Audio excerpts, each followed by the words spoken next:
Today, we become legends.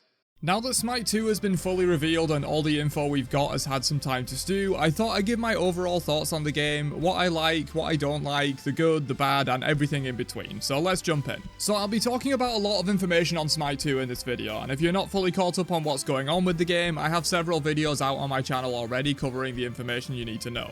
This video will be more so my own personal thoughts on the game and how it's looking so far. I'll start off by saying that everything we've seen from Smite 2 so far is pre-alpha footage. The game is nowhere near fully done yet, and I think it's more productive to look at what we've seen so far as the foundation that will be built upon in the coming year or two. So first up, I really do like the look of the core game. I've not had a chance to play it myself just yet, but believe me, when I do and can post gameplay, I'll be bringing that to the channel along with some more in-depth thoughts on the gameplay once I've played it. From what I've seen so far though, which includes the keynote presentation, a few things from the dev talk, and watching a handful of creators gameplay from the playtest at SWC, the game is looking really good. It's come a long way in barely a year since they started development on it, and I think with another year under its belt, it could be truly amazing. As I said, the fundamental foundation of the game is there, and it looks awesome. The core gameplay is far and away the single most important part of the game for me. Sure, I care about matchmaking, progression, god roster, my skins, all that kind of stuff, and we'll talk about that in a bit, but the main reason I play Smite is because the core gameplay and fighting feels so good. Smite 2, from what I've seen, captures that magic once again, but just makes it better. However, let's talk about the elephant in the room for a bit, and no, it's not Ganesha. The whole skins not transferring and legacy gems system has caused a sizable uproar in the community since it was revealed in the keynote. I'll start by saying that I do believe Hi-Rez when they say that porting every Smite 1 skin will be damn near impossible. Does it suck that I lose my almost 800 skins from Smite 1 in the transition? Yeah, it sucks, but if we're being at all realistic here, we wouldn't see Smite 2 for many years if they tried to port every single skin. Plus, every year that they delay Smite 2, there will be another 100 or so skins in Smite 1 that they need to now be ported again. It's just completely unrealistic to ask them to do this. I also see a lot of people saying all Smite 2 is a cash grab to get you to rebuy all of your Smite 1 skins, which is categorically untrue. The game is a fresh start, and at worst, they're taking away your old skins and making you buy new ones. They're not making you rebuy skins you've already bought. Most of them won't be ported anyway, and they've said that any Smite 1 skins that are ported will be 100% buyable with legacy gems, and therefore you're never rebuying a Smite 1 skin.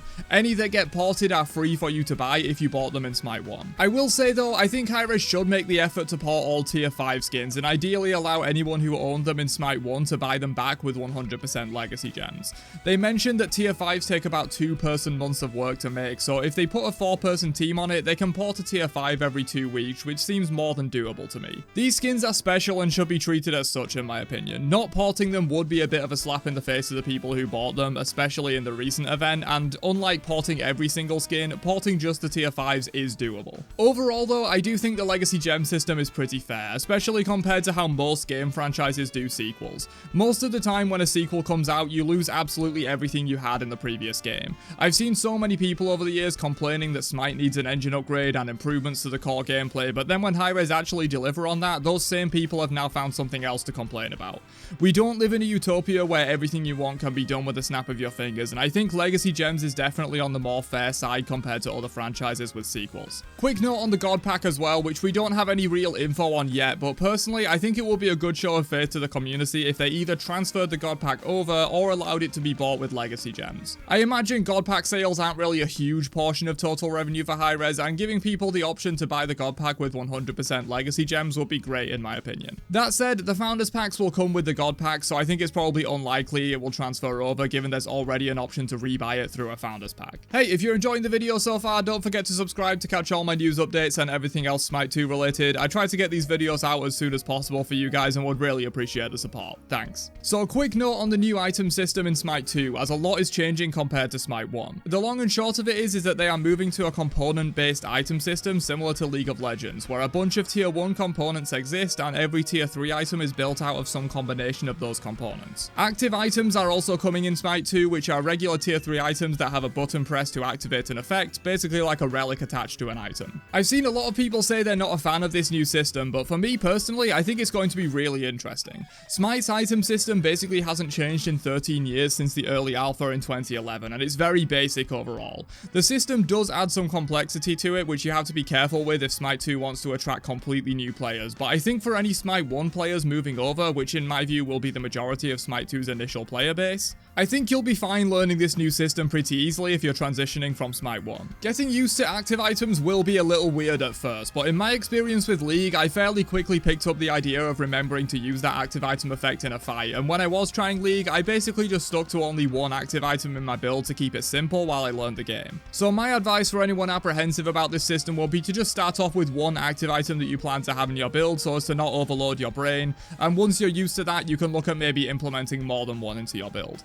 I do think overall that once we've had some time with this new system, it will be an improvement over Smite 1. We will also be moving from physical and magical power to strength and intelligence, which in itself is sort of a nothing change. It seems like they will work pretty much the same way these stats did in Smite 1, they've just been renamed. However, we will now be able to build any item on any god regardless of damage type, and some abilities will scale with int, some with strength, and some with both. This is really exciting to me as someone who loves theory crafting weird builds and maximizing my item slots. Being able to potentially invest heavily into intelligence and a Chak build to boost his rain healing to ridiculous levels at the cost of some damage on his abilities that scale with higher strength just sounds super interesting to me, and I can't wait to get my hands on this new system and see which gods I can break with it. But moving on to gods, this is another thing that I've seen a lot of people complaining about. Not having some of your favorite gods in Smite 2 at launch does suck, I'll agree on that. However, unless you're literally a one trick, I'm sure there will be at least a few of your favorite gods that make it into the initial 50 god roster planned for full release. After that, they plan on releasing a ported Smite 1 god every 2 weeks, which means we should have the full Smite 1 roster available within about 2 years of launch. Similar to porting over all the skins immediately, I think asking Hi-Rez to port every single Smite 1 god for launch is an unrealistic ask, unless you want to play Smite 2 in 2027, especially when you consider that many gods will be getting quality of life changes or even small reworks to certain abilities going into Smite 2. For me, I'm perfectly happy with the current plan, and I'm more than willing to wait for a few of my favorite gods if it means a massively upgraded core gameplay experience, which it seems like we will be getting in Smite 2.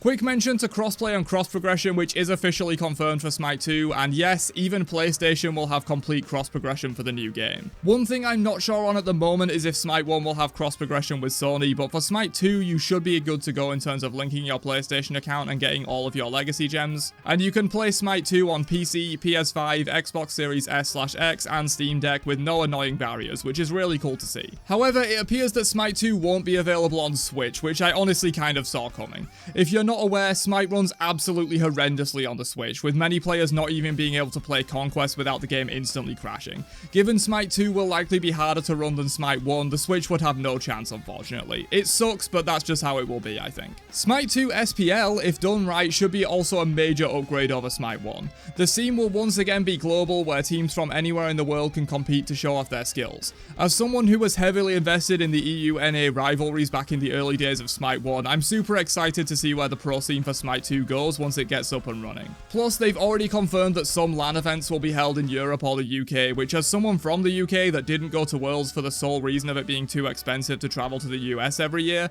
I can't tell you how excited I am to finally attend an in-person Smite event, especially if there will be some in the UK. Very hyped for that. But that's all I've got to talk about for Smite 2 so far. Overall, I'm extremely excited for the game. There are a couple of things I'm apprehensive about, but in general, this seems like a huge upgrade, and I can't wait to get my hands on it and bring you guys some first look gameplay. But what are your thoughts on Smite 2? Leave them down below, and I'll catch you guys in another one later on. Have a great day, and peace out, you nerds.